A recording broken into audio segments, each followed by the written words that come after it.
दर्शकों नमस्कार। आज मैं एक बहुत ही इम्पॉर्टेंट टॉपिक, बहुचर्चित शादी, बच्चों की शादी, इस पर आपको बहुत ही आसान तरीके से कुंडली देखना सिखाती हूँ। देखिए, कुंडली का जो सेकंड हाउस है वो आपके परिवार का है, आपके अपने परिवार का, या आप जिस परिवार में जाएंगे, मीन्स परिवार हाउस।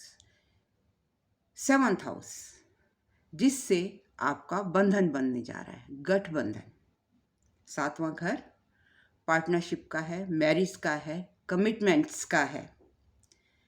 और खाली परिवार और कमिटमेंट से कुछ नहीं होता जब तक आपकी इच्छा नहीं होगी। जब तक आप अंदर से इच्छा नहीं करेंगे तो कोई भी ग्रह आपको फेवर नहीं करेगा। तो फटाफट से कुंडली के ये 3 ग्रह देख लीजिए, second, seventh and 11th house. 11th house is house of desires, your desires. So first decide whether you want to marry or not. Secondly, अब आपने डिसाइड कर लिया कि आप शादी करना चाहते हैं, तो आगे कैसे बढ़ेंगे? देखिए, 9 ग्रह होते हैं कुंडली में, जिसमें से बेनिफिक ग्रह जल्दी शादी देते हैं और मेलिफिक ग्रह होने से थोड़ा सा शादी डिले हो जाती है। मैं 7वें घर की बात कर रही हूँ। अगर 7th हाउस में बेनिफिक्स बैठे हैं तो आपकी शादी जल्दी होगी, और अगर मेलिफिक्स बैठे हैं या उनके ऊपर मेलिफिक्स का एस्पेक्ट आ रहा है तो शादी में कुछ डिले हो सकता है। शादी की उम्र मैं अपने पिछले वीडियो में सैटर्न इन 7th हाउस और मैरिज कैसे देखें इसमें ऑलरेडी बता चुकी हूँ। फिर भी मैं यहाँ रिवाइज कर देती हूँ। अगर आप डिटेल में देखना चाहते हैं तो वो भी आप देख सकते हैं। अगर मरकरी होगा तो 23 साल में शादी हो जाएगी। बृहस्पति बैठे होंगे 7th हाउस में तो 24 साल में शादी हो जाएगी। सूर्य और शनि के बैठने से कुछ शादी डिले हो जाती है। चंद्रमा बैठे होंगे, जल्दी शादी हो जाएगी। शुक्र बैठे होंगे, बहुत जल्दी शादी हो जाएगी, क्योंकि शुक्र और बृहस्पति तो दोनों कारक हैं शादी के। लड़कों की कुंडली में हम जनरली शुक्र को देखते हैं और लड़कियों की कुंडली में बृहस्पति को शादी का कारक माना जाता है। इन दोनों ही ग्रहों की आप स्थिति देख लीजिए। राइट, राहु भी शादी देता है। अब हमने देख लिया, आपकी इच्छा बन गई, आपको ग्रह सपोर्ट कर रहे हैं, तो अब हम आएंगे दशा पर। दशा क्या होती है?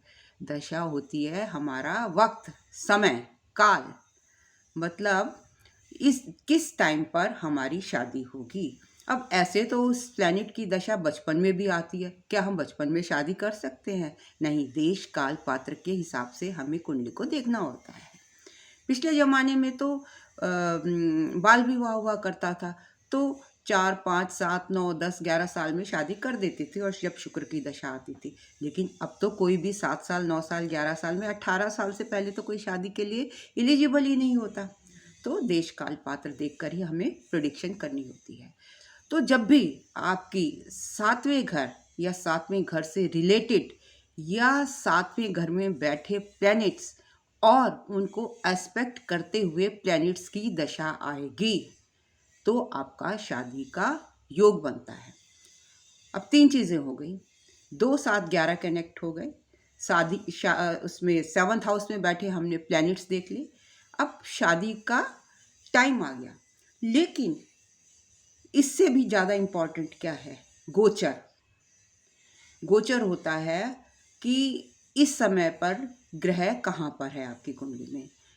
जब तक 2 ग्रह, बृहस्पति देवता और शनि देवता, आपकी कुंडली में 7th हाउस को या 7th हाउस में बैठे प्लैनेट्स को या उसको 7th हाउस में बैठे प्लैनेट्स को एस्पेक्ट करने वाले प्लैनेट्स को जब तक ब्लेसिंग्स नहीं देंगे, जब तक देखेंगे नहीं, तब तक आपका विवाह होना पॉसिबल नहीं है।